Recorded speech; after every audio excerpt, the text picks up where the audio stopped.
Hey guys, welcome to a lesson with Artsy Rose, and today we are going to be doing a teddy bear. We're going to be drawing and painting a teddy bear, and my inspiration was a story that I saw on TV and on social media about how people are putting teddy bears up in their windows, and so that way people who are out in the neighborhoods on a walk getting some fresh air can go on a bear hunt, so they can go hunting for teddy bears that are out and about throughout the neighborhoods. So of course they're probably really hunting stuffed animal bears, but I thought, let's put our own twist on it and create an art piece that is a bear that you could hang in the window. So, and I'm going to give my bear an artistic personality, and of course you can give your bear its own personality as well. Remember, there's no wrong way to do art, so it's however you want to do it. I'm just here to help guide the process. So parents, you're going to want to grab, this is watercolor paper, but any kind of paper will work. The thicker the better though, okay? And then I am going to be drawing with a Sharpie, but your kiddos will want to draw with a pencil first. In case there's any oopsies, they'll be able to do erasing, right? Then they need something to color with if they're not going to paint. So if they're not going to paint, they'll need crayons, markers, colored pencils, oil pastels, anything like that that they can color with. I am also going to be using oil pastels. I love Crayola oil pastels. They're very versatile and very cost efficient. And then I'm also going to be using the watercolor paints that I made out of the dried out Crayola markers. So, or you could use acrylics, you could use temperas, you could use watercolors that are in the trays, right? Tray watercolors. So these are all the supplies that I will be using today to make the teddy bear. So let's get started. First thing is remind your kiddos that don't think of it as a bear. Think of it as lines and shapes. Sometimes partial lines or partial shapes that come together to make one piece at the end, okay? So I'm going to start with a oval, okay?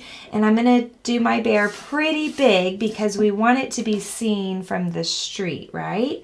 So the head is about a third of the bear. So we only want to use up about a third of the paper right now. So don't want to go too big. So I'm going to do an oval like that. Okay, so there is a good head, right? Then we want to draw some ears. And our teddy bear is symmetrical. That means whatever we put on the left side, we want to put on the right side, okay? Next, I'm going to draw another oval to be like the mouth shape, the mouth area. And then next I'm going to do a nose. I'm going to do a heart nose, but you could do an oval, right? Or, you know, whatever your kiddos are into. Vertical line, curve, curve, just like that. Maybe I even want an extra little grin, okay? And then we want to do some eyes. Now, you could just do like black circle eyes, but I've learned that kids have their own special way of doing eyes. So just let them go rogue. All right, so I'm going to do some circles. I'm going to do some pupils, a little shine in the eye, pupil, shine in the eye. Now we need some feet and we need a body and we need some arms, right? So I'm going to come down about like that. And if you want your teddy bear to be plump, then make your teddy bear thicker, right? He could be real plump, squishy teddy bear. Then I'm going to do a circle-ish and an oval-ish. Go ahead and bring those lines down. Connect in between. And then I'm going to do a paint splatter paw and a paint splatter paw. And on its belly, I'm going to do a curve line, like a major frowny face, right? And then for the arms, just going to kind of bring those down and around like that. We could even do just a little bit like that. Just keep it simple, right? And our teddy bear's sitting, so we got to give it something to sit on. There we go. Now's the time to add any kind of special details you want. So if mine is an art bear, maybe my bear is holding a paintbrush. Maybe your bear is a sports bear. Maybe your bear is a gymnast. Maybe your bear is a scientist or a baker. So you could turn your bear into anything that's special about you, okay? Whatever you want, there's no wrong answer. So now I'm going to do a big curve. This is because I'm doing a paint palette. There's the hole for the thumb to go in, right? Then we need some paint. Okay. We might have some crayons that are down here. Do some little, there's a little crayon. Okay, maybe I've got another crayon buddy with it that's kind of behind it, so the first crayon is overlapping the second crayon.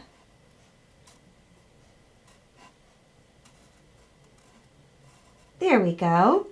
And maybe we have a pencil that's kind of going under the bear's foot. I'm going to lift my paper up just a little bit. My easel's got a lip on it and I can't get, there we go. Lift this up just a little bit.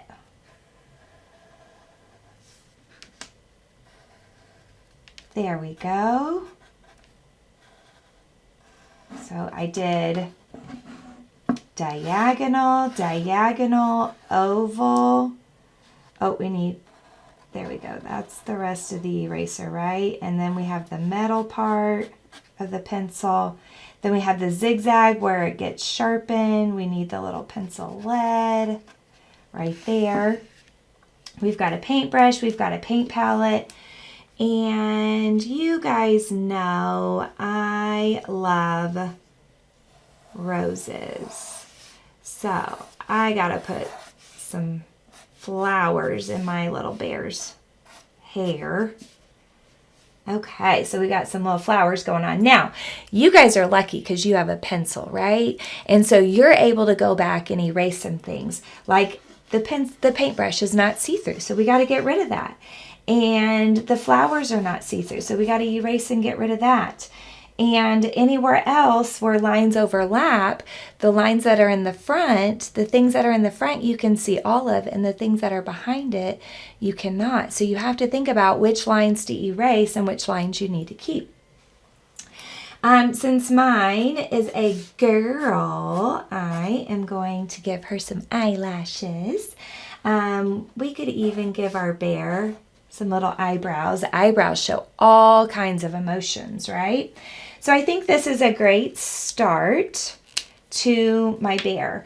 So next, if you are not painting, or even if you are painting, you could Sharpie your lines. So Sharpie your pencil lines. Go back, every great artist then erases their pencil marks after they Sharpie so you can't see them. It's kind of a little trick to make people think that you drew first with Sharpie. I am going to use oil pastels. Like I said, these are Crayola oil pastels. They make all kinds of art supplies, and I'm just in love with the products.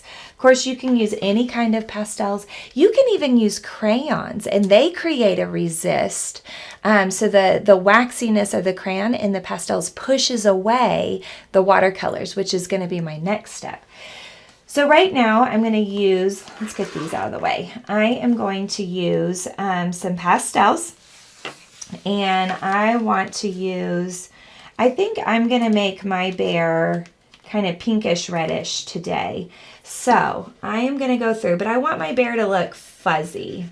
So I'm going to go through and zigzag the outline of my bear to give it a nice fuzzy look. Now, of course, we can still see the Sharpie line, but that's okay. That's okay. There we go. Might even do the middle of the ears right there. And then I am going to outline that and maybe go ahead and outline that line. And then we need a fuzzy arm. Now I have to stop at the paintbrush, and we need a fuzzy body. So I am making zigzags with my oil pastel, just like this.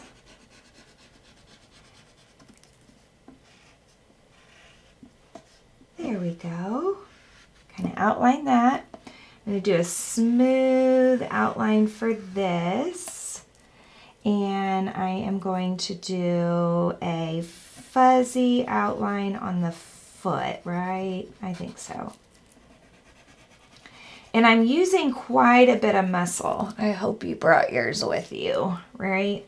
So I'm using quite a bit of muscle to go around because I want to get enough wax on there that it will resist the watercolors, right? So now, let's see, I'm going to do maybe a brown brush handle, although none of my paintbrushes are brown, but put a little oil pastel lines in there. This part might be, oop, that's not. Oh, guess I don't have a gray. So I could do black, soft, like that. And then what you do is you go on top of the black with white, because black and white makes gray. There we go. And then I'll use my yellowy orange like that. And maybe I'll put some turquoise paint on the tip of my brush. I love turquoise. Okay. Now, I think I'm going to do brown on the paint palette, and I'm going to color it in softly, just like this, and then I'll go on top of it with my white pastel to soften it down. So it looks like I have like a little wooden paint palette. Now, if your pastels are kind of yucky, like the tip of that one is, what you can do is you take your paper towel and you rub the pastel right on just the end of it. You don't have to clean the whole pastel, but gets it nice and clean, just like that. Pastels are super messy, but I absolutely love them. They are one of my favorite art supplies to work with. Okay, so I'm going to blend, blend, blend. And see how it softens all that brown right up? Nice.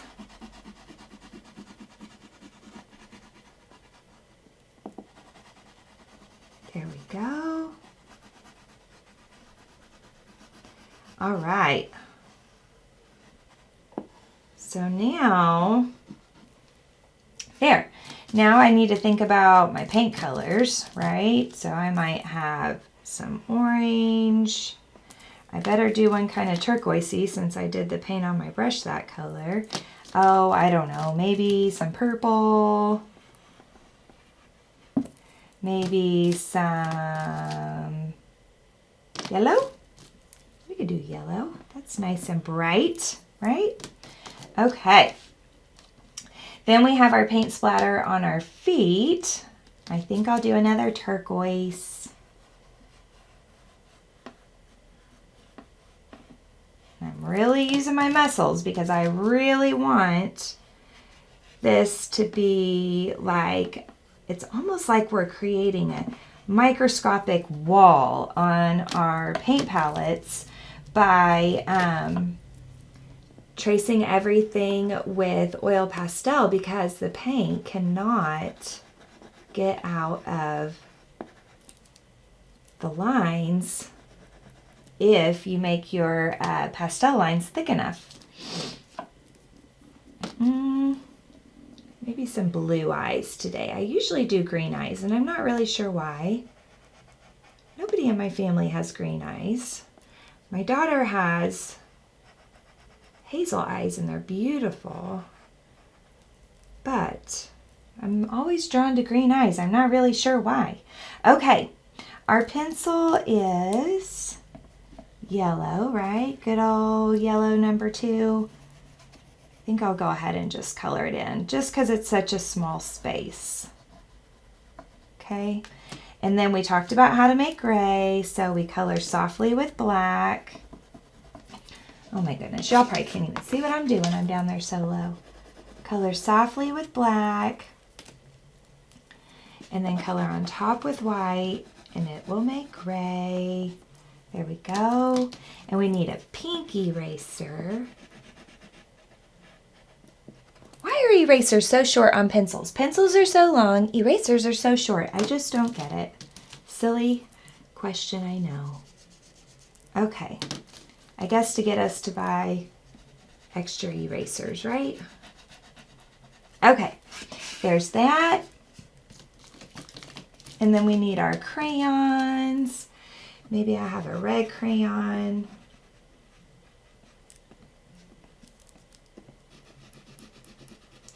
So because this is such a small space, I'm just coloring them in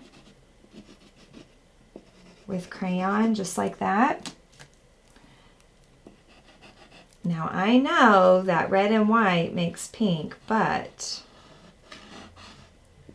that's okay. There we go.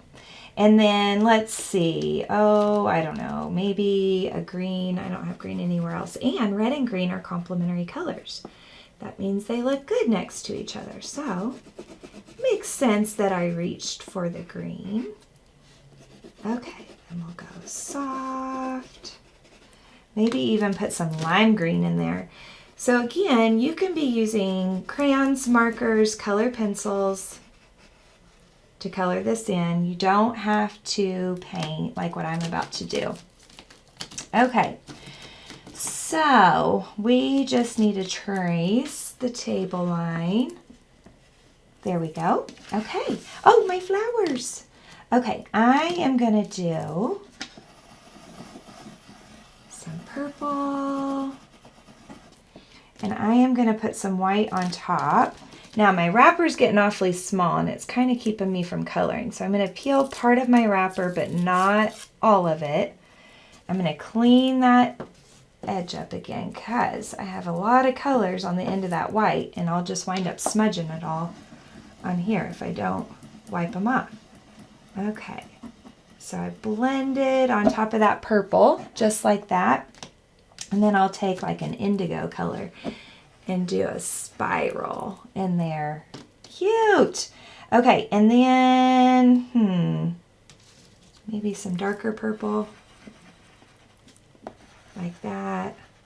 Wonder what it would look like if we swirl in some turquoise.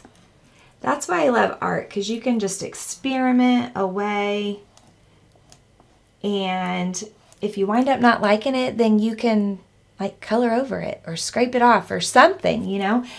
So even though you feel like you made a mistake, there's always a way to get around it and to turn it into something else, okay? So we never freak out, crumple up papers, give up. We just keep going and keep going, okay? And that's one lesson that I really, really, really try to teach my kids at school is there's no wrong way to art. Just may have to get there a different route than what you were thinking. I'll be back. Okay. There we go. All right. So now I think we got everything outlined. So she kind of looks like this. Super cute. Oh, I love my art bear. Okay. Now I get to use all of these fun colors that I created the other day. And all we did was put a little bit of water into a container. Oop, and this one evaporated because I did not cover it up. Shame on me. Okay, get that going again. But we put a little bit of water in the bottom of these containers and then we let them set. And I think if you let it set overnight, it's even better. Now, you really should put them in containers that have lids so that way it doesn't evaporate so fast on you. I am going to use a just good old pointy paintbrush. Okay, hold it just like you hold a pencil, right where the metal and the handle touch. And we're going to work on getting this bear filled in. So I'm hoping that my red is okay. Yes, okay. So by diluting my red a little bit more, it makes it look pink, which is great since we outlined with pink, right? So I am getting her all filled in. One thing to think about when you do watercolors, and you could be using the watercolor trays or watercolors from a tube, or you could even be painting with temperas right now or acrylics. So, you know, you can paint with whatever you have. Just make sure you're wearing your paint clothes if it's something that will stain, and make sure that you have something underneath your paper if it's something that will stain. Luckily, these are just Crayolas, so they'll wash right out. Okay, I'm getting this all filled in, just like this. Okay, I'm going to come back to the face and belly. I'm going to think about that for a minute, see what I think about. Okay, get the little feet.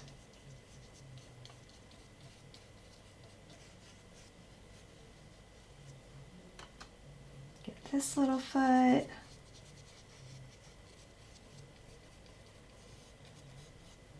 Okay.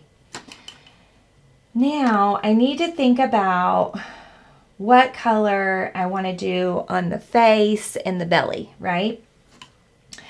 Maybe purple. Let's see what we think about purple.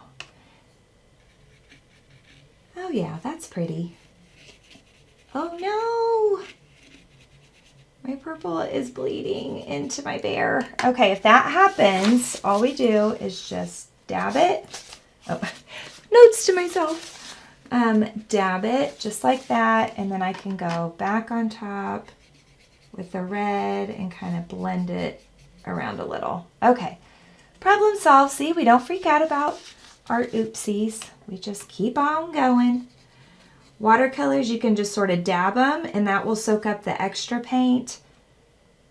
And sometimes you can dilute the paint that you put on top. So by getting some fresh, clean water and painting over your oopsie with the fresh, clean water, sometimes that will help too. Okay? It's kind of reminding me of a Care Bear, like Care Bear's Care, right? And mine would be an art bear. Okay, putting a second layer on makes your colors darker. So I could always go back to my bear and put a second layer on if I wanted to. Now, I did not make myself a brown, so I'm just going to paint my brush in black. There we go. And my yellow, I didn't realize, but I threw laser lemon marker in, and let me tell you, it is neon. So we are going to have some neon brush bristles. Okay. Let's check out this orange. Here we go. I may even put a little bit of this orange on top of that yellow and kind of tone that down a notch. There we go. Okay, clean my brush. We always clean our brush in between switching colors. Always, always, always. Don't have a turquoise paint, but I have blue, so we'll use that. Clean. Get some purple. And you don't have to dry your brush after you wash it because you are just getting into liquid, right? Get some orange. Right there. I guess since these are so small, I really could have colored them in with the oil pastels, but that's okay. Now this is the hole in the brush, or in the paint palette, so I'm going to paint it purple to match the color that's on the belly. And I think to make this one look a little different, I'm going to put some red on top and kind of make it look like a magenta. There we go. So it's not quite the same color as the belly. Now we're going to do some blue on this foot. There is a turquoise marker, so you can totally make brown, turquoise, pink, whatever color markers you have, you can make your own paints in those colors. I could even put just a little bit of green on top. Let's see. Make it kind of look turquoise-ish. There. Okay, now we got to do our background. So I need to think. Blue might be a pretty background. I'm going to switch to a bigger brush and get into my blue paint. And I am going to work on getting my background painted. I guess if you didn't want to paint your background, you could always just make a teddy bear and then cut it out. And then you'll have just the teddy bear with no background, and that's okay. So in my neighborhood, I've only seen one teddy bear in the window so far, but I'm hoping when the word spreads, more people will have teddy bears in their window so that all the kiddos can go on a bear hunt. I think it would be super cool if you guys took a picture of your painting or coloring, whatever it is that you decided to do, and put that and take a picture of it and post it. Post it on this post or post it in your own social media post so I can see what you created. I always love seeing what my students make. Makes my heart really happy to know that you guys are making art at home, and then to get to see it is awesome. Okay, and then I think I'm going to flip her upside down just for a minute, so I can do the ground a little easier. Ooh, that green is light. Oh, you know why? It's because I used a light green and a dark green when I made my green paint. Interesting. Might have to put another dark green in there just to darken up this color a little bit because it is really light. There we go. Now you have to keep your, if you're doing watercolors, you've got to keep your painting upside down. I mean laying flat, not upside down. Laying flat for a little bit until the paper absorbs the water, because if you have your beautiful painting laying on the table and then you pick it up to show somebody, your colors could start running. So you need to think about that. Also, if I didn't have the oil pastel here, and if my bear was still wet and my background's wet, they are going to like suck together. They're going to find each other like magnets and mix. So that is another reason why I put the oil pastel on there, because like I said, it kind of makes a little wall on your paper. Okay, I'm going to add one more layer of green, hoping that will darken it up a little. One more layer. There we go. Right in there. And I cannot wait to hang this in my window. Okay, so we have this very sweet artsy bear, just like that. I had such a blast drawing and coloring and painting this bear with you. Thanks for hanging out with me today, and I cannot wait to do some more art with you.